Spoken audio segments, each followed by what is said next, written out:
এই সাহাবীকে একদিন মদিনার ইহুদিরা তিরস্কার করে টিটকারি করে বলতেছিল যে তোমাদের এটা কি নবী, উনি নাকি শ্রেষ্ঠ নবী, বড় নবী, এত বড় নামি দামি নবী, তোমাদের এটি কি শিখায়? বুঝেন নাই?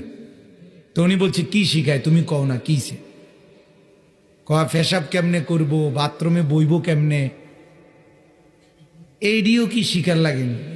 বুঝেন না? এগুলোও শিখায়। এইটা বলে তারা টিটকারি মারছে। লাকাদ আল্লামাকুম নাবিয়্যুকুম কুল্লা শাইইন হাত্তাল খিরআতা। আর এটা কি নবী তোমাদের? এ দেখি সব কিছু শিখায়, এমনকি বাথরুমে পেশাব পায়খানা করবে কিভাবে, বসবে কিভাবে, সেটাও বুঝি শিখায়।